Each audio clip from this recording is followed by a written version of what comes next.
오늘은 뭘 얘기할까 고민하다가 라방을 합니다. 마음의 준비 이런 거 없이 하니까 그냥 이해해 주시기 바라고. 음, 일단 제가 국제 정세나 정치에 대해서 예전에는 많이 썼는데 최근엔 그렇게 하지 않는 이유 중에 하나는 나이도 그렇고, 그리고 이제 그런데 너무 관여 안 하는 것도 맞다 싶은데, 최근에 우리 사회 움직임이랄까 이런 거에 대해서 한마디 한다면, 제가 이전에 박근혜 대통령에 대해서 얘기할 때 아, 결혼 안 한 대통령을 과연 뽑아야 되느냐 이런 걸 했다가 회원들한테 많은 반발이 부딪힌 적이 있습니다. 저는 현재로서는 대통령 그 자격 요건 중에 하나는 정상적인 결혼하고 애를 낳고 가정을 이루고 그러는 게 굉장히 중요한 아, 선출자의 뭐라고 할까, 요건이라고 할까, 덕목이라고 합니다. 자식 키워봐야 자식을 키우는 즐거움, 괴로움 그런 거를 알 수 있지 않나 싶습니다. 그래서 박근혜 씨가 예전 대통령 시절에 세월호 그렇게 대응하는 거 보면서 결혼 안 했기 때문에 저런 문제가 있지 않겠냐 이런 식으로 얘기했던 거 기억하실 겁니다. 선거 전에 저는 이 양 후보가 이번에 다 마음에 들진 않았었는데 에, 지금의 여권 일부에서 이재명 후보한테 비정상적 가정이라고 하는 거에서 굉장히 놀랐어요. 그래서 제가 하이어라키가 다음 정권은 집권하게 되면 될 것 같다 그런 생각을 했죠. 학벌사회, 귀족사회, 계급사회. 그런 것 중에 하나는 이재명 씨가 비록 가난하고 없이 살았지만 뭐 부모가 시장 청소부도 하고 그러면서 어렵게 어렵게 컸죠. 그렇지만 그리고 나서 결혼하고 가정을 이루고 그랬으니 그건 비정상적 과정은 저는 아니라고 보는데 뭐 우리나라의 그 선택적인 엘리트들은 항상 그렇게 생각하는가 봅니다. 옛날에 김대중 씨와 이해창 씨가 붙었을 때도 그런 얘기를 했었어요. 전효옥 씨가 그리고 또 그 다음에 노무현 씨가 대통령 후보에 나왔을 때도 과연 우리도 이제는 정상적인 대통령 그리고 제대로 된 대통령을 뽑고 싶다. 그 사람들이 얘기하는 건 엘리트의 좋은 대응 나오고 그런 사람이 대통령이 돼야 된다는 대통령이 갖춰야 될 요건 중에 하나라고 보는 거였겠죠. 저는 이번에 그 대통령이 이렇게 대응하는 거 보면서 굉장히 사실 실망을 했습니다. 어, 이재명 씨와 지금의 대통령인 윤석열 씨가 대권 주자로 맞붙었을 때 전 개인적으로 윤석열 씨가 더 비정상적이라고 봤어요. 자식도 없었고 50 넘어서 결혼을 했고 이런 거에 대해서. 근데 우리나라 사람들은 대부분 가난하고 조금 없는 가정에서 어렵게 어렵게 해서 입지연적으로 성공하거나 그러면 그런 과정에 도출될 수밖에 없는 그 흠결이라고 할까 이런 걸 다 비정상으로 몰고 가는 경향이 있는 것 같더라고요. 그래서 이번은 저는 에, 이태원에서 벌어졌던 12구 참사에 대해서 과연 저렇게 대응하는 게 맞나 이런 생각합니다. 제 또래 그리고 여기 회원의 상당수는 4, 50 그리고 60대가 많은데 누구나 다 내 자식, 내 아들, 딸이 저 입장이었다면 과연 부모 마음이 어땠을까? 과연 저렇게 대응할 수 있을까? 이런 생각을 해봤습니다. 이건 이쯤에서 끝나고요.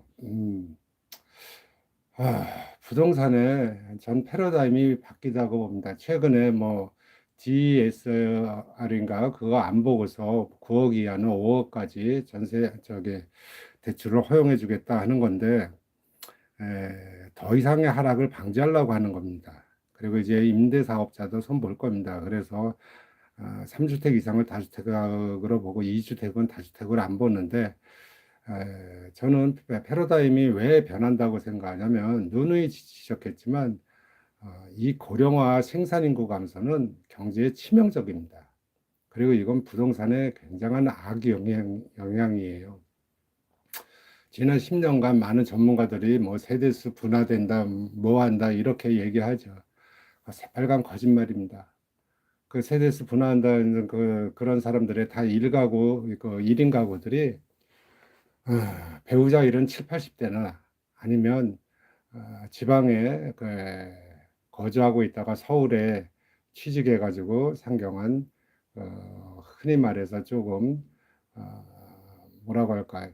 박봉에 시달리는 그런 사람들, 원룸이라든지 그런 사람이 대부분이지 아파트를 살 만한 그런 재력의 소유자 그런 계층은 아니라고 봅니다. 그렇기 때문에 더 이상의 뭐 다주택이라든지 임대사업자 과거처럼 많이 모은 게 미덕인 그러니까 재테크로서의 미덕이라고 할까? 그런 시대는 가고 있다고 봅니다. 그래서 정부에서 어느 정도 그 부양책을 쓸지 그거를 보고서 무주택자는 사는 게 맞다고 보고요. 제가 2020년, 21년 예전에 한 10년 전, 5년 전, 5, 6년 전까지만 해도 단호하게 하다가 최근 들어서는 굉장히 두루뭉술하게 내지는 주장을 강하게 피지 않는 경향이 있습니다. 그런 가장 큰 이유 중에 하나는 내 자신이 확신할 수도 없는 거고 또 부동산에 대해서 그렇게 이전만큼 관심이 없는 것도 있겠지만 저는 부동산이 이제는 이전만큼 그 리얼 에스테이트로서의 자산 축적 내지는 자산 보존의 수단으로 적절치 않다고 보기 때문에 여러분께 한 5년 전부터는 계속 인구 감소라든지 고령화 그걸 거론했던 거고요. 2023, 4, 5년도 이때까지 무주택자는 굉장히 저점을 해가지고 내가 주거의 안정을 깨야 되겠다.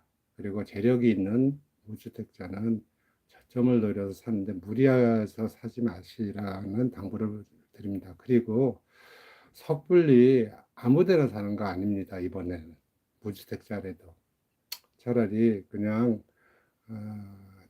정말 그 자산 보존의 수단으로서 어느 정도 가치 되는데 그런데 그냥 해놓고 투자해놓고 전세로 사는 게 나을 수도 있습니다. 그런 이유 중에 하나는 아무리 그 세제 혜택을 주고 그렇다 하더라도 이게 주택이라는 게 사회적 성격도 같이 띄고 있기 때문에 3주택, 4주택을 무한정 허용해 줄 수는 없어요. 그리고 그거에 대한 어떤 징벌적 내지는 제재적 과세를 안 할 수도 없습니다. 그렇기 때문에 예전에는 그런 걸 감수하고서라도 물가 상승을 이길 수 있을 만큼 아파트 이런 게 꾸준히 상승할 수 있었다고 보지만 이제는 그런 시대는 전 지나가고 있다고 봅니다. 그래서 무리하게 집을 장만하시지 말라고 하는 거고요. 여러분들이 10억, 20억을 이번 장세에 우습게 알았는데 사실은 그렇지 않다는 것들 누누이 이전에 말씀드렸듯이 다시 말씀드리는 거고요. 또 하나는 2020년, 21년에 다주택자들, 이른바 선수들이 많이 정리했습니다. 제가 이전에 선수들 정리하는 것 같으니까 사지 말라고 했고, 몇몇 분이 굉장히 고민을 하고 그래도 계속 경고성 글을 썼습니다. 물론 댓글에는 그렇게 폭등할 때 자기가 19년도나 20년대 팔았는데 21년대 오르고 그래서 저한테 댓글로 뭐 욕 아닌 욕하고 떠난 사람들도 제가 몇몇 기억하고 있습니다. 물론 한 10여 년 전부터 오래된 회원들도 그런 분들이 있었고요. 굉장히 개인적으로 서운하죠. 그렇지만 뭐 어떡하겠습니까? 서로 일대 다르고 맞는 어떤 시사과 일반 회원 간의 만남이고 제가 그분들을 오프라인에서 배웠던 것도 아니기 때문에 그 사람들의 자유인 거죠. 그런데 제가 다시 말씀드리는 거는 이번에 정부에서 부양을 하거나 하락을 방지하기 위해서 과도하게 할 때 들어가지 말라는 건 아직도 다주택자가 상당히 정리를 못하고 있습니다. 거의 뭐 저는 확신을 하고 있습니다. 왜 그러냐면 저는 뭐 1가구 2주택 정도는 용인하고 자본주의 사회에서 부동산 정도는 어느 정도는 내 집 마련하면서 그냥 그 안정적인 삶을 취하자 이런 거를 한 15년 전에 이 카페를 개설했는데 이 카페에 있는 많은 몇몇 분들을 제가 오프라인이나 이 쪽지에서 상담하면서 상당한 고수란 걸 느꼈어요. 근데 이런 분들이 거의 이번에 많이 정리 못했습니다. 한 트렌드 사람이 이 정도의 정리 못했으면은 그냥 일반 부동산 카페나 뭐 수십만 뭐 수만 일을 헤아리는 카페의 상당수는 아직 정리 못하고 있습니다. 그 얘기는 이번에 어떤 식으로든 정부에서 그 반등을 꾀하고 상당히 그 부동산 부양책을 쓴다면 이 사람들 보유 안 하고 다 팔 겁니다. 특히 강남 외곽에 변변치 않은 거 갭 투자해가지고 산 사람들 여러분들 5, 6년 전만 해도 강남 2억이면 30평 아파트 전세 끼고 샀어요. 그렇기 때문에 조심하시라고 말씀드립니다. 그리고 70년대 이후에 뭐 아파트 지구 그러니까 이천동이라든지 그리고 뭐 청담 도곡 잠실 아파트 지구 이미 잠실은 재건축했겠지만 그거를 지구 단위 계획한다는 거는 제가 누누이 말씀드렸지만 대치동 압구정동 이런 거는 재건축이 거의 불가능합니다. 지금의 용적률로는. 그렇기 때문에 지구 단위 계획을 해가지고 재건축의 물꼬를 터주려고 하는 겁니다. 그렇지만 토지 지분이 그렇게 많지가 않기 때문에 그렇게 그 앞으로 많이 오를 수 있는 여진 많지 않습니다. 그렇지만 워낙 그 어떤 서울에서 요지라든지 상징성이 있기 때문에 그 부분에는 부동산에 좀 훈기가 돌고 그러면 이른바 투기 세력들이 선도해서 아마 몰고 갈 겁니다. 그건 뭐 여러분이 선택하기 나름입니다.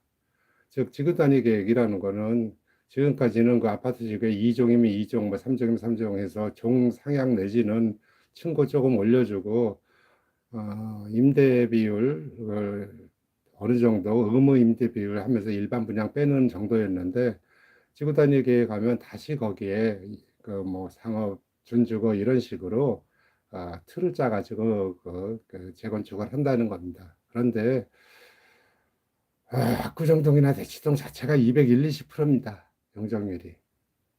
그래서 그냥 강북에 그 용산에 그냥 그 단독주택보다 실질적인 가치는 못해요. 땅의 가치는.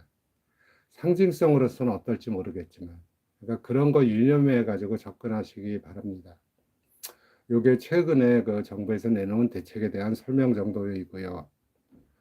그리고 아직 그 선수들이 못 빠져나간 거고, 그리고 5년 고정금리로 산 사람들이 2018, 19년도, 그래서 2023, 24년도에는 그 사람들은 이제 변동금리를 전환하거나 금리 재산 정하면 상당히 그때부터는 힘들 거고요.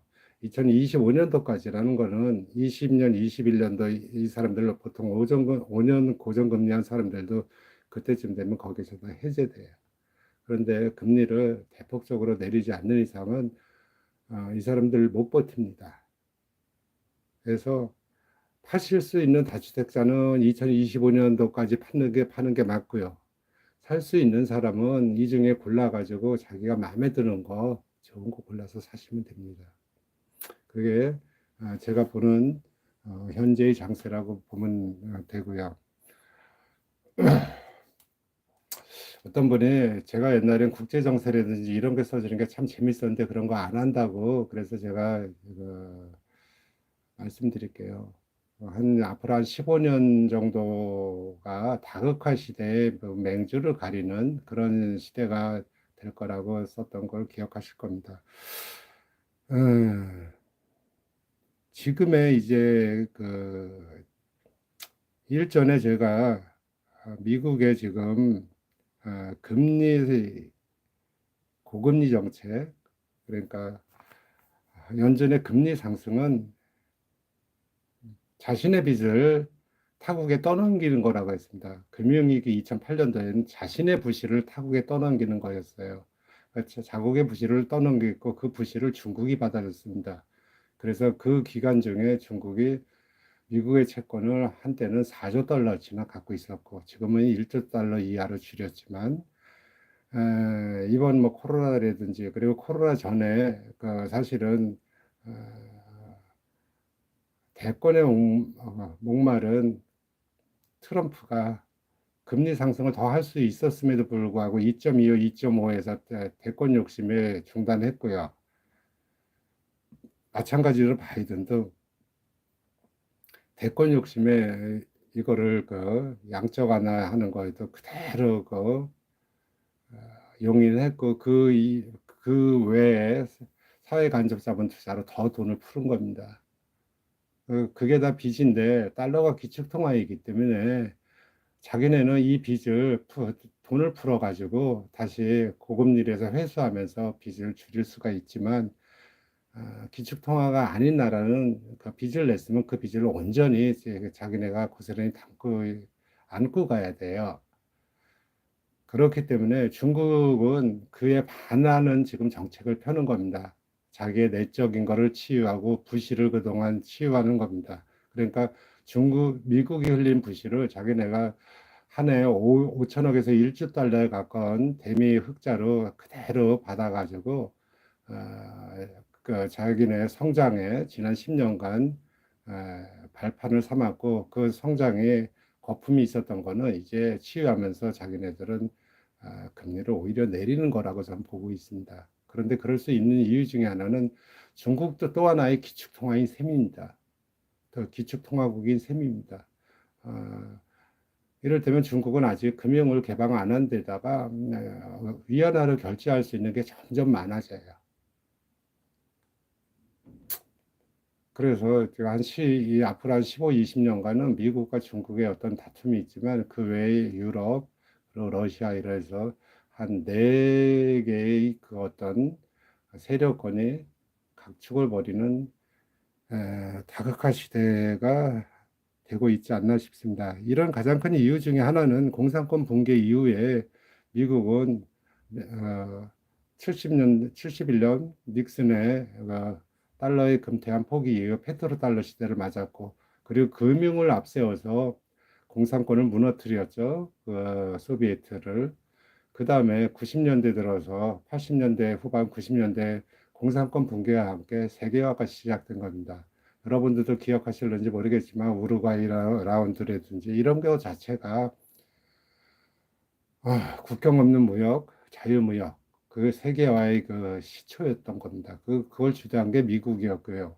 미국은 그래서 자국의 부를 살찌우면서 자국에는 고급 기술 그리고 금융 그리고 그 외에 많은 거는 뭐 일본, 독일, 한국, 중국 이제 그렇게 갖고 쭉 피라미드식으로 그 생산 거점을 넓혀온 거죠. 그래서 물가도 싸고 그리고 어, 일물 일가의 시대를 이제 세계가 맞은 거죠. 물론 농산물이나 이런 건 꼭 그렇지는 않지만 거의 일물 일가의 시대를 하면서 미국이 그 책정하는 가격에 의해서 세계가 움직였던 겁니다. 그런데 갑자기 중국이라는 변수가 등장을 했던 거죠. 그러니까 미국은 뭐 중국이 어느 정도 성장하면은 뭐 민주화가 되고 그러면 자기네와 같은 서방 민주주의 체제가 될 것이다 했는데 저는 그거 믿지 않습니다. 저렇게 될 거라고 어느 정도는 예상이 됐지만 저렇게 급성장할 거라고는 예상을 못했다고 보는 거고요. 그래서 이제는 자기네가 이거를 처리하기 위해서 굉장히 애를 먹을 거라고 보고요. 이번에 뭐 연준의 고금리 정책이라든지 달러의 양적 완화 긴축을 통해 가지고 다시 달러의 위상을 어느 정도 확보하려고 하겠지만 저는 쉽지 않을 거라고 봅니다. 그러니까 뭐 공산권 붕괴의 우루과이 라운드 그리고 세계화 시작 그리고 세계화 시작과 함께 그때까지는 중국은 아직까지는 주구장막에서 이제 빗장을 걸고 여는 정도였고 러시아가 위협이었기 때문에 유럽 안보 협력 회의라는 거 그리고 유럽 안보 협력 기구 이런 거 해가지고 여러분들 들어보셨을는지 모르겠지만 공산권 붕괴 이후에 90년대 내내 이 회의가 열렸습니다. 그 러시아를 비롯한 소비에트 체제의 해제 이후에 발트 3국 이런 게 포함되면서 유럽의 어떤 그 군축 그리고 공동 번영, 뭐 인권 이런 식으로 의제를 설정해갖고 협력을 했던 거죠. 그럼에도 불구하고 미국은 그때까지도 잠재적인 적국이 러시아였어요. 근데 러시아가 옐친이라든지 이러면서 혼란스럽고 그러니까 러시아를 제가 미국이라는 정부의 어떤 핵심 관계자라면 러시아가 지리멸렬하지만 아직도 군사 강국이고 유럽을 위협하는 굉장한 세력이기 때문에 중국을 어느 정도 키워가지고 견제시켜야 되겠다 해가지고 중국을 끌어들였다고 저는 보는 편입니다. 근데 중국이 걷잡을 수 없이 큰 거죠. 인구. 그리고 이제 미국은 중국이 지난 한 1000년, 2000년간에 걸쳐 세계 각국으로 중국 사람들이 뻗어나갔다는 것을 잊은 게 아닌가 싶어요. 그래서 사실 동남아라든지 이런 데 다 화교가 잡고 있지 않습니까? 심지어는 뭐 아메리카나 이런 쪽에도. 그럼으로써 어, 기술이라든지 이런 거를 굉장히 중국이 쉽게 축적을 하고 그리고 자본 축적을 하고 그리고 이제 내수 시장까지 어느 정도 완벽하게 구축했다 싶으니까 2016년인가 17년도가 시진핑이 신기술 시대 뭐 이렇게 선언했어요. 제 한트렌드 칼럼에도 아마 썼을 겁니다. 근데 우리 그 회원들은 그냥 그런가 보다 했는데 그게 이제 반도체라든지 배터리라든지 AI라든지 그때 그거 다 발표했습니다. 근데 미국이 뒤늦게 한 거죠. 트럼프 집권 말기에. 그러니까 미국이 이 부분에서도 좀 실기했다고 보는 편입니다. 그래서 얘기가 자꾸만 이리저리 막 갔는데 작년 재작년에 배터리 하면서 뭐 여기저기 우리나라 방송국이나 뭐 증권사 애널리스트도 L, 어, LG 지금 LG 에너지 솔루션 그때 LG 화학 뭐 삼성 SDI SK만으로도 중국보다 훨씬 많고 앞으로도 우리나라가 배터리 주도할 거라고 했는데 제가 아닐 거라고 했잖아요. 바로 아니잖아요. 중국은 중국 나름의 기술이 있고요. 중국 나름의 시장이 있습니다. 전기차도 제일 많이 하고 있고요. 그러니까 지금 반도체도 저는 중국이 자기네가 자본을 투여하면 된다고 봅니다. 다만 쫓아오는 속도가 늦는 거죠. 그 기간이 한 15, 20년이라고 보는 겁니다. 이 기간 중에 그러면 상당 부분 미중이 격돌을 할 것인데 이 격돌하는데 유럽이 미국 전통적으로 뭐 인종적으로나 문화적으로 가깝기 때문에 미국 편을 들어온 게 상례였지만 세계 지도를 펼쳐보십시오. 뭐 EU의 그뭐 20여 개국, 30개국 가까운 나라들 다 합쳐봤자 러시아의 절반밖에 안 됩니다. 그러니까 이 규모라는 걸 무시할 수는 없는 거고요. 그리고 생산 시설이나 시장도 무시할 수 없습니다. 그렇기 때문에 지금 벌어지고 있는 현상은 사우디나 이런 데서 저기 미국과의 끈을 놓지는 않았겠지만 중국과의 위안화로 그 결제를 하게 그 원유 그 수출입 결제를 하겠다 이렇게 어, 술술 운을 띄우고 그러고 있는 겁니다. 그리고 여러분은 잘 모르시겠지만 이미 저는 동남아를 상당히 좋게 보는 입장 중에 하나예요. 동남아는 서구 열강들 제국주의 시대가 열리기 전에는 중국이나 이런 데에서도 건드리지 않았던 그 자기끼리 미얀마와 태국이 만 700여 년 전에 뭐 전투 걸렸다든지 뭐 캄보디아와 뭐 라오스 이전투 이런 자기네끼리 이익 국가끼리 전쟁은 있었지만 어떤 그 식민지 역사가 적은 나라였거든요. 그리고 그만큼 또 중국 남부에서는 히말라야 산맥에 고원지대가 있기 때문에 실질적으로 이쪽에 접근도 좀 덜했던 측면도 있고요. 오히려 동남아는 일본은 원래 뭐 막부 시대가 끝나고 이제 전국 시대가 열리고 그러면서 어, 여러분 아실 겁니다. 베트남에 일본이 촌도 있었고 한 500년, 600년 전에 건립된 일본 도시도 있었고 그 정도로 일본의 영향을 많이 받았던 데죠. 그런데 지금 동남아에서 벌어지는 거는 우리의 KTX 같은 중국의 고속철이 이미 라오스에 뚫렸어요. 그리고 캄보디아 1호 고속도로 이런 것도 다 뚫렸습니다. 그게 일대일로죠. 그러니까 이런 기반 시설이 육지로 연결되면 결국은 중국의 영향을 벗어날 수 없다고 보는 겁니다. 그리고 얼마 전에 시진핑과 윤석열 대통령이 회담했는데 저는 이제 이런 거 국내 언론 보도 잘 안 믿습니다. 그래서 그런 거는 구글이나 이런 거로 영어로 한번 쳐보세요. 근데 시진핑이 이제 그 얘기하고 짧은 거니까 의미 있는 얘기는 안 했겠지만 사실상 의미 있는 얘기를 한 셈이에요.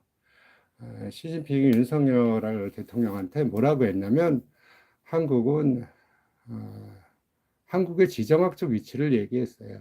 실질적으로 경고임과 동시에 어떤 면에서는 잘 지내보자는 화해 제스처이기도 하고 또 하나 현실 인식을 하라 하는 건데 과연 우리나라 정부에서 이거를 인식하고 있는지 모르겠어요. 영어로는 아마 제가 자세히 기억은 못하겠지만 코리아는 차이나의 immovable country and permanent country예요. 그러니까 즉 unmovable이 아닙니다.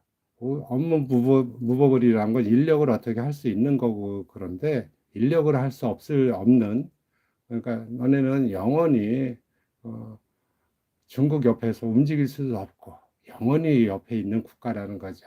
그 얘기는 어떤 섬뜩한 경고이기도 하지만 한편으로는 전략적으로 중국한테 굉장히 어느 정도는 중요한 이유시기 때문에 잘해보자 이런 의미도 있다고 보는 거고요. 그리고 우리나라 정부의 현실 인식을 하라 이런 의미도 있다고 봅니다. 그리고 중국이 기술 축적을 해가지고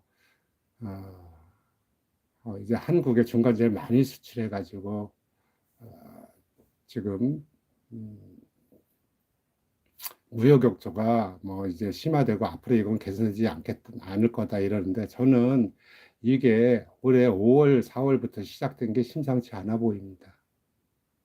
그 얘기는 어, 사실은 아무리 자유무역 시대라고 하더라도 또 중국 같은 어떤 국가자본주의 내지는 공산당이 지배하는 그런 경제 체제에서는 얼마든지 수입선 다배를 할 수 있어요. 중국은 자기네가 그 어떤 모범 내지는 전범인 나라로 택한 게 한국의 발전 방향이었습니다. 그래서 한국이 일본의 발전 방향을 배웠고 중국은 한국의 것을 배우고 따라왔기 때문에 많은 중간재라든지 소재를 한국에서 수입했는데 그게 한국에서 수입 안 해도 되는 것들이 또 많습니다. 그런 거 일본 같은데. 그래서 저는 수입선을 바꾸지 않았을까 이런 의심도 해봅니다. 왜 그러냐면 그게 뭐 해마다 줄었다 하지만 갑자기 고무렵부터 줄어가지고 이게 적자가 계속 지속되고 있는 건 심상치 않아 보입니다. 근데 이제 우리나라 보수 정권이나 이런 데서는 지금 어, 미국, 일본, 한국, 북한, 중국, 러시아 이런 시대라는데 사실 이런 이념의 시대는 가고 있습니다. 아까 제가 말씀드린 것처럼 이런 다극화 시대에서는 서로 이익에 맞게 행동을 하고 있는 거거든요. 그런데 이제 우린 전통적으로 어떤 보수권주의법은 정권 유지하는 그리고 정권을 획득하는 거에 북한을 이용하는 측면도 있고요. 그리고 어떤 이데올로기를 앞세워 가지고 하는 건데 그게 과연 앞으로 통용될지는 저는 조금 회의적입니다. 그렇지만 또 현재 이거 집권 당에서는 그 전략을 쓰고 있으니까 그건 한번 두고 볼 일이라고 봅니다. 그리고 다시 돌아가는데 부동산이 자산 축적이나 저축의 수단으로 적절치 않다는 것은 이 부동산이 재개화 이후로 거의 그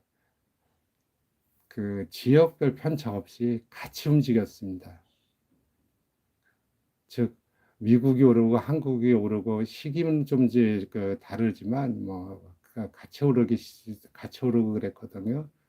근데 이제 고금리 시대고 이렇게 다극화 시대를 맞으면은 이제 부동산도 똑같이 오르진 않을 거라고 봅니다. 그리고 저는 이전에도 말씀드렸듯이 지금 제가 이제 60대 초반인데 뭐한 2, 3년, 3, 4년, 2025년 정도 된 제가 60대 중반이에요. 그리고 저는 부동산에 투자 안 할 겁니다. 앞으로는. 이미 안 한 지는 몇 년 됐고요. 그리고 뭐 아파트를 사고 팔고는 안 했습니다.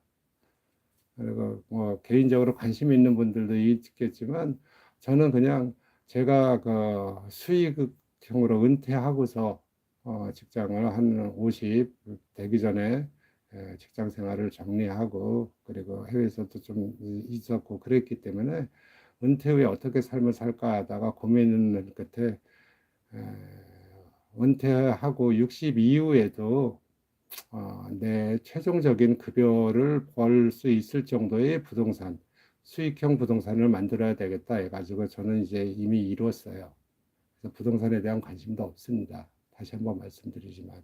그렇기 때문에 제 말을 절대적으로 믿지는 마세요. 아파트라든지. 그런데 저 같은 사람이 의외로 많을 겁니다. 왜 그러냐면 아파트가 너무 많습니다. 다시 말씀드리지만. 그리고 그 수요는 급격히 줄어듭니다. 그렇기 때문에 강남 외곽 같은 거 건드리지 말라고 하는 겁니다. 교통망이 아무리 발달하고 그렇다 해도 물리적으로 사람들은 가까운 걸 선호하고 편한 걸 선호합니다. 그래서 우리가 90년대에 신도시 열풍 불고 그럴 때는 주택도 적고 사람들은 많이 이렇게 얘기를 해요. 뭐 5대 신도시 일산 분당을 비롯하니까 부동산이 잡혔다는데 그건 아니에요. 제가 보기에는. 그때는 굉장히 많이 수요가 많았고 저를 비롯한 베이비붐들이 한창 많은 수요를 차지하고 있었는데 5대 신도시 이런 측면보다는 아, 변화가 됐던 겁니다. 그러니까 예전에 70년대, 80년대는 한 가정에 3대도 살고 그리고 방 한 칸 이렇게 안 하고 형제간에 결혼하는 형제는 방 하나 갖고 두 개도 나눠 쓰고 그러다가 8, 90년대 들어서 우리 같은 베이비부모들이 성가를 하고 그리고 국민소득이 증가하면서 방 하나에 대한 나도 방 하나 차지하고 살아야 되겠다. 이런 욕구가 크면서 이게 아파트가 많이 필요했던 겁니다. 그래서 그거를 곳곳에 많이 지어서 5대 신도시뿐만 아니고 지방 그리고 서울에도 재개발을 막 했어요. 그게 지난 90년, 2000년, 2010년도까지입니다. 2020년 이후에는 저는 그렇게 1가구 2주택까지는 어느 정도 용인을 한다 하더라도 3주택 이상에서 다주택을 한다면 다주택을 규제한다면은 실제로는 그렇게 많이 오를 거라고 안 봐요. 그래서 지방 부동산도 어, 지난 2010년대처럼 그렇게 순환 상승하거나 물가 상승률을 웃도는 그런 지역이 나타날 거라고는 저는 전혀 안 봅니다. 그러면 지방 소멸이라든지 지방의 고령화는 여러분이 아시는 것보다 심각해요. 제가 가끔 이 지방에 어디 갈 길이 있으면 한번 대구나 목포 한번 가보세요. 개인 택시 운전사에서 50대가 있나? 60, 70대 있고 80세들도 개인 택시 운전합니다.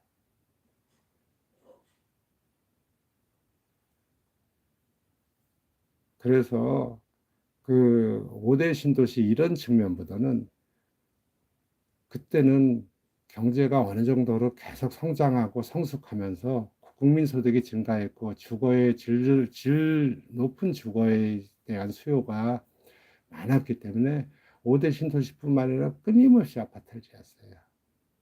그리고 이 아파트를 짓는 게 이제 거의 마무리돼 가고 있습니다. 이제 앞으로 짓는 데는 이제 뭐 이를테면 대전하면은 예전에는 둔산에 개발했고 유성을 개발했고 이제는 세종 이런 식으로 해서 대전을 하나의 광역권으로 묶고 그런데 그런 불합리하게 짓는 것보다는 대전은 원도심을 재개발하는 게 맞는 거고요. 서울도 도심을 재개발하는 게 맞는 겁니다. 그리고 그렇게 갈 겁니다. 왜 그러냐면 제가 1, 2, 3, 4, 5, 6인데 맨 처음에 지하철 노선 그런 거하고 계속 그 철도를 얘기하는 거는 그 철도 하나 까는데 지금은 2, 3조씩 걸립니다. 그런 게 거미줄처럼 얽혀 있는 도심을 놔두고서 엉뚱한 데 신도시하고 거기다 그거에 따라 또 광역전 절망 놓고 이러는 건 굉장한 사회적 낭비고요. 그만큼 예산을 할 만한 그런 정부의 재정이 남아나지 않는다고 봅니다. 왜 그러냐면 경제활동도 줄어들고 세수도 점점 줄어들 겁니다. 그렇기 때문에 여러분들께 그냥 도심이라든지 도심 역세 그냥 땅 사두세요. 그냥 그리고 아파트를 많이 1가구 3주택 이렇게 이런 분들이 너무 많았기 때문에 위험 방지 차원에서라도 그렇게 하라고 말씀드린 겁니다. 그리고 그런 거는 결국은 어, 제일 좋은 아파트가 될 겁니다. 제가 누누이 말씀드리잖아요. 제일 외곽이고 개발 쉬운 데부터 뉴타운에 있어요. 본평 뉴타운 허허벌판에 그 통일로변에 주택 몇 개 없는 거 해가지고 한 거고요. 삼영동 미아동 달동네 거적대기 막 화장실 있고 그래가지고 아파트를 꼭 만들어야 되고 그런 데부터 했어요. 기름 뉴타운이 그 다음에 완공된 거고 그렇게 차츰차츰 완공되는 겁니다. 그리고 가장 손대기 힘들고 상업지도 많고 그리고 이해관계도 많고 그냥 놔둬도 이 사람들이 재산권 행사하는데 별 지장 없고 그런 데에는 가장 늦게 한 겁니다. 그래서 이제 마지막으로 한남 뉴타운인데 용산에서 한남 뉴타운일 때가 제일 못 사는 동네가 맞습니다. 옛날 보강동 81번 종점 같은데 제가 한 40, 한 2, 3년 전에 갔다가 서울에도 이런 동네 있나 했을 정도였어요. 그런 데가 지금 이제 뉴타운을 하는 겁니다. 그런데 끝나면은 이제 용산은 신도시로 개발될 것이고요. 신도시라는 게 다 갈아엎는 신도시가 아니고 서울에 필요한 만큼의 아파트를 짓는 그런 도시가 될 것이고 여의도는 뭐 강남이나 이런 데보다 먼저 아파트를 지은 데예요. 제가 알고 있기로는 여의도 시범 아파트 이런 게 70년대 초반이고요. 거기에 있는 12층 뭐 한양 아파트 이런 중층 아파트들도 77, 8년도 이때 다 지은 겁니다. 거기가 이제 사실은 재건축하는 게 순서로도 맞습니다. 저는 90년대 지어지고 80년대 지어진 뭐 목동이라든지 90년대 지어진 분당 일선이 한다고 할 때 기가 막힙니다. 그거는 자기 이익이 거기 걸려 있기 때문에 그러지 정책 당국자라든지 서울시 아니면 국토부 장관이라면 국토부의 그 실무자라면 어디부터 해야 될 것인지가 다 보이는 겁니다. 그러니까 투자란 거는 내 것만 생각하는 게 아니고 그 어느 정도 객관적인 눈으로 뭐 봐가지고 거기에 선점해가지고 그냥 하시면 되는 겁니다. 그리고 저야 뭐 이런 쪽에 별 관심 없고 이제 그 얼굴도 안 내밀고 이 말로 하기 때문에 이런 개인적인 걸 하지만 저한테 뭐 이렇게 쪽지를 주는 거 주거나 이러는 회원분 중에는 사실 뭐 아파트, 오피스텔 상가 해가지고 막 10채, 20채씩 갖고 있는 분 많아요. 그런 분들 계속 하고 싶어 해요. 그렇지만 글쎄, 저는 지금은 이제 저기 뭐 굳이 서울뿐만이 아니라 부동산이 패러다임이 바뀌고 있다고 봐요. 그리고 이제 이 상태로 간다면은 한 세대 지나서는 우리는 어떤 국제적으로 굉장히 엄혹한 현실 속에서 결단을 내려야 될 거라고 봅니다. 그냥 미국, 일본, 한국, 북중러 이런 구도에서 항상 틈바구니에 강대국이 이리 차고 저리 차는 거에 따라서 휘둘리고 정권은 그거에 맞게 또 대외 관계를 설정하고 그러는 게 맞는 것인지 국민들이 어느 순간에 깨달을 날이 올 거라고 좀 보는 편입니다.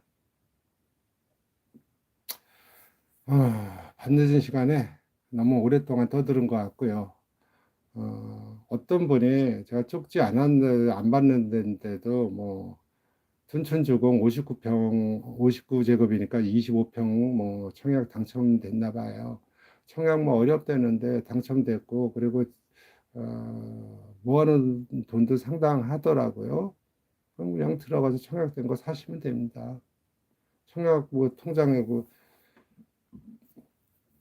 둔천주공이 나쁜 위치도 아니고요. 제 나름대로 계산한 거에 약간의 거품은 있지만, 자, 2021년도에 저기 위례 같은 데가 30평대 38평에 17억 이렇게 할 때 둔천주공 34평 18억 가면 분양 안 됐을 것 같습니까? 분양 됐습니다. 지금이 이런 장세니까 이렇게 낮춘 거고요. 뭐 그 전에 분양가 상한제 피내는 2,800, 3,200 뭐 이러니까 그건 만족 못해서 했던 건데 결국은 조합은 조합이 원하는 만큼 자기네가 수익을 담보하고 싶었던 거고요. 더 많이 받고 싶지만 어떤 대단지가 갖고 있는 뭐라고 할까 사회적인 파장이라고 할까 너무 많이 분양가를 세게 불러도 안 되고 그러기 때문에 적절한 때 적절하게 분양했다고 보고요. 제 나름대로는 그래도 거품이 있다고 보는 편입니다. 뭐 저는 아파트에 대한 욕심이 많지 않기 때문에 뭐 그걸 25평 아파트는 뭐 10억이나 주고 사 이렇게 생각을 해요. 제가 한 2, 3년 전에 2년 전에 올렸을 겁니다. 2020년인가 이럴 때 제 나름대로 그 유튜브에 했는지 칼럼에 썼는지 모르지만 뭐 그 한 작년 정도 했던 거 기억하는데 뭐 마포 아파트들이 30평대가 15, 16억 하고 그럴 때 어, 자, 마포 아파트 그냥 얘기할게요. 그때 제가 쓴 게 기억은 확실하지 않지만 정부 예산이라든지 그동안의 물가 상승에 이런 거 감안해서 이게 적정가라고 했는데 그때 아마 제 기억으로는 마포는 한 8억에서 신축 같은 그 좋은 거 위치는 한 11, 12억이 적정가 아니냐 30평 기준으로 합니다. 그리고 아마 헬리오시티는 제가 아마 9억에서 한 13억으로 얘기했을 거예요. 그리고 저 잠실 리센스 엘스 이런 것들 한 이제 그 위치나 이런 거 해도 한 10, 한 2억에서 한 15억 정도까지는 오지 않겠냐. 그것도 저는 뭐 자기가 필수재로서 누리고 살아야 되니까 그 정도까지 되면 재력이 있는 사람들은 그리고 그 정도 만족하면 살 수 있다고 보는 거고요. 어, 그 정도까지는 저는 떨어질 수 있다고 봅니다. 뭐 그때 그렇게 썼을 때 그 이후에 댓글 단 사람 피식거리면서 댓글 단 거도 기억하는데 저는 그렇게 봅니다. 그리고 그게 적정가고 내 소득이 내 나이에 비해서 적은 것도 아니고 그런데 내가 만약에 50, 40으로 50으로 돌아가서 산다 하면 그 정도 가격은 지불하고서 내 집으로 만들고 살겠지만 내가 마포에 뭐 30평 아파트를 16억 주고 20년, 15년 된 구축을 살 생각은 전혀 없습니다. 내가 이럴 정도면 다른 사람도 마찬가지라고 봐야 돼요. 그러니까 자기가 갖고 있는 거에만 뻥치고 그 흥분되고 나 부자 됐다 이렇게 착각하시면 저는 안 된다고 봅니다.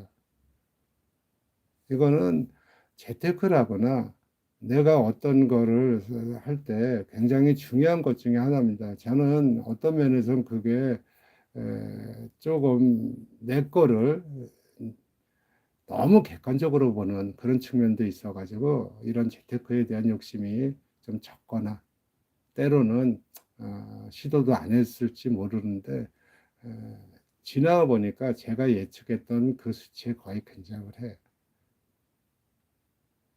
그런 것 중에 하나는 아까 앞서 얘기했듯이 전부 빚으로 샀거든요. 그리고 지금 현 정부에서는 최저임금도 많이 올려줄 생각 없습니다. 그리고 구조조정합니다. 그리고 금융권은 부실을 막 눈앞에 두고 있어요. 주식은 이미 선반영돼서 많이 떨어졌어요. 그러면은 앞으로 1, 2년은 오를 일도 없고 이게 그렇게 빚내 가지고 과다하게 우리가 사는 거를 떠나 가지고 불과 한 5년 전, 6년 전, 7년 전 정상적으로 내가 노동하고 월급 받고 그리고 약간 불이라고 할까 해서 1, 2억, 2, 3억 대출받아서 살 수 있는 거에 30평 아파트면 마포 10억 정도가 적정하지 않습니까? 저는 그렇게 봅니다. 강남도 그래서 뭐 30억 가고 그럴 때 뭐 다른 사람은 그렇게 볼 수도 있겠구나 하고 또 어떤 뭐 유튜버는 강남은 15억 그런 거에서 다 현금 주고 사서 그런데 자 제가 말씀드렸지 않습니까? 강남 가는 많은 수요들이 마포 한 15억에 팔아가지고 돈 한 3, 4억 붙잡고 18억, 19억, 20억 주고 산 거고요. 그게 어느 날 14억, 15억 했던 게 18억, 19억, 20억 하니까 놀래가지고 또 성동에 있는 사람들, 강동에 있는 사람 팔아가지고 22, 23억 이렇게 해가지고 계속 뛰어가고 30억 간 겁니다. 그렇지 않겠습니까? 우리가 그 상식적으로 접근하면 되는 겁니다. 그리고 그 많은 단기간에 강남의 30평 아파트 기준으로 5억씩, 8억씩 무슨 돈이 있어서 그 사람들이 그렇게 전세를 다 올려줍니까? 다 대출 받았어요. 그리고 그 대출이란 건 아무리 규제한다 해도 그 당시엔 저금리고 금융권은 돈을 못 빌려줘 가지고 속된 말로 그냥 애가 탈 정도였기 때문에 어떤 건수를 했든 다 그렇게 빌려줬던 겁니다. 그리고 지금은 회수를 눈앞에 두고 있기 때문에 떨어지는 거고요. 강남은 덜 떨어지고 강남은 안 빠진다고. 강남의 아파트가 몇십만 채인데 그런 소리를 합니까? 그렇지 않습니다. 시장이 작동하는 원리를 모르는 척하거나 모르고 있거나 나는 그렇다고 봅니다. 그래서 다시 한번 말씀드리지만 여러분 재산은 여러분이 지키는 거고 그리고 여러분이 평가해가지고 여러분이 대응하는 겁니다. 그리고 실제로 연봉 1억 받는 사람이 1억 모으는데 굉장히 오래 걸립니다. 최소한 맞벌이 자기가 1억 벌고 배우자가 한 5천만 원 벌어도요. 어느 정도 생활 유지하고 사람다운 생활을 사람 꼴 하면서 살려면 1억 모으는데 특별한 투자를 안 하고 그러면요. 저축만으로는 최소 5년, 3년씩 걸리는 겁니다. 여러분들이 너무 쉽게 1억, 뭐 10억을 쉽게 생각하지 않았나 싶어서 말씀드립니다. 자, 오랜 시간 너무 오랫동안 떠드는 것 같은데 뭐 질문 하나 받고 제가 마치겠습니다. 둔촌주공은 알아서 결정하세요. 둔촌주공 나쁘지 않습니다. 마리 강동구지 거기 올림픽 공원 다 이용하고요. 뭐 송파 비슷하고요. 단지 흠은 이제 저기 남동부 쪽은 완성됐어요. 더 이상 뻗쳐나가지도 않고요. 제가 누누이 말씀드리잖아요. 한번 인구 증감하는 거 보세요. 경기도에서 서쪽만 늘어납니다. 화성, 평택 이런데. 그쪽에는 아파트가 쌓여서 짓고 거기에 산업시설 들어오고 서해서 내가지고 대곡수선 원시선 다 연결됩니다. 그거 나중에 연결되면 굉장히 가까워집니다. 그냥 지금은 홍성 아니지만 홍성까지 연결되면은 한 3년 후에 홍성에서 여의도까지 1시간만 옵니다. 그리고 뭐 평택 시흥 이런 데서 여의도 그런 데까지 25분이면 와요. 그래서 제가 여의도 용산 쪽으로 앞으로 올 거라고 보는 거예요. 미리 사라고 했던 거고요. 우리 여러분들한테 많이 설명해 드렸잖아요.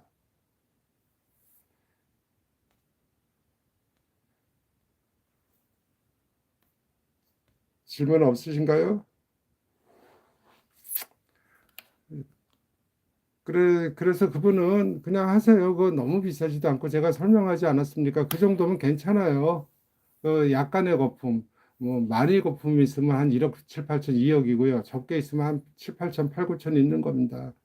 제가 25평 뭐 정확히 기억은 못하지만 적정가가 한 7억 한 2,500, 7,500에서 9억 정도인데 한 10억 정도로 분양한 것 같아요. 9억 얼마 10억.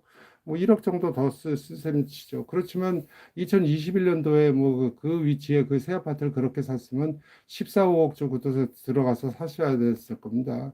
그러니까 이왕에 청약하고 그런 거 뭐 만족하고 사시면 되죠. 저한테 보낸 입장으로는 그쪽 일대에서 평생 사셨고, 그리고 모아놓은 돈도 적지 않고, 그리고 바로 들어가서 사실 수 있는 아파트고, 그죠? 그거는 뭐, 이 후분양에 가까운 거 아닙니까? 그리고 모아놓은 돈으로 바로 해서 사면 내 집 보금자리로서 뭐 그만하면 만족하지 않겠습니까? 더 이상 그 일대에 그 새 아파트 안 들어오는 거는 아셔야 됩니다. 그렇기 때문에 용적률을 좀 안 좋고 그리고 닥치지닥치 그게 뭐 275, 300%면은 잠실 주는 거 보세요. 그 안에서 저층은 해도 잘 못 보고 그럽니다. 그게 아파트의 실상이에요. 어쩔 수 없습니다. 사람들이 다 욕심을 내고 그렇기 때문에 그런 건데 거기도 과거가 둔촌주공이 좋았던 거고 그런 거죠 뭐. 둔촌 쪽은 거기 81, 2년대 지었을 때 거기가 그 진흙밭이었습니다, 옛날에. 제 군대 생활 그 고무렵에 그 시작했기 때문에 그쪽 압니다, 거기. 자, 그 다음에, 자, 인상 요인 아닌가요? 그냥 그렇게 그냥 생각하시면 돼요. 자, 전주 같은데 분양가 얼마인지 보세요. 30평 분양가 2억 안 넘는 데 많습니다. 저 서울의 아파트는요, 뭐 자재비 오르고 그런 거, 그 인건비 오르는 거 외자. 인건비는 지금 현재 정권에서 필수적으로 오르는 거 막고 있죠. 자재는 이제 좀 있으면은 꺾일 겁니다. 원자재가 이렇게 그냥 가지는 않아요. 그 여러분이 자본주의에 대해서 잘못 이해하시는데 자본주의에서 끊임없이 팽창하는 거는 인건비예요. 인건비가 가장 많은 부분을 차지하는 겁니다. 왜 그러면 정치라는 거는 국민을 상대로 하는 거고 국민을 만족시키기 위해서는 임금을 상승시켜줘야 돼요. 그렇지 않습니까? 그냥 문재인 정권은 방만하게 운영해서 뭐 이렇게 올랐다 이렇게 생각하시지 마세요. 규제를 뭐 했다 하더라도 일단 저금리였고요. 그리고 정부에서 재정을 많이 풀었어요. 그리고 소득주도 성장을 해가지고 최저임금 많이 올려줬어요. 그럼 최저임금 저기 여러분이 그냥 대졸에 번듯한 직업, 좋은 직장이 있는데 어느 날 저기 그 알바들이 이런 애들이 한 7천 원, 7,500원 받다가 11,000원 이렇게 받아가지고 옛날에 쟤네들이 뭐 어느 정도 일하면은 그 학생들이나 그런 뭐그 식당에서 말하는 이모들 이런 분들이 기껏 한 달에 힘들게 일해서 150에 200 받았는데 어느 날 갑자기 최저임금 상승해서 200, 300대예요. 그러면 회사 봉급도 그렇게 올라져요. 여러분 이 급여 문재인 정권 때 제일 많이 오르지 않았습니까? 그렇기 때문에 부동산 가격도 오르는 겁니다. 그냥 방만하게 운영했다만 하지 마세요. 지금 미국이 그런 수작 부리지 않습니까? 지네는 계속 임금 올려주고 그리고 그 나머지 거는 저기 자기네가 말한 하청 국가에서 갖다 조달하고 그러가 아빠가 그런 거지 그런 거 아닙니까? 그래서 보세요. 저기 뭐 전주나 저런데 분양 안 되는데 이런 데는 뭐 2억, 3억에 2억에 분양 제 회원도 얼마 전에 저기 어제 홍성인가 그 뭐 혁신도시 해가지고 거기로 그 충남도청도 뭐 하는데 옮기는데 1년, 2년 전에 2억 2천인데 할까 말까 망설인다고 했어요. 왜? 기존 아파트가 2억 5천밖에 안 하니까요.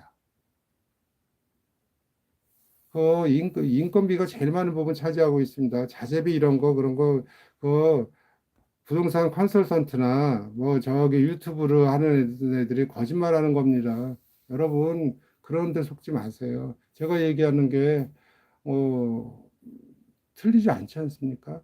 여러분 지난 뭐 한 4, 5년 사이에 급여 많이 올랐잖아요.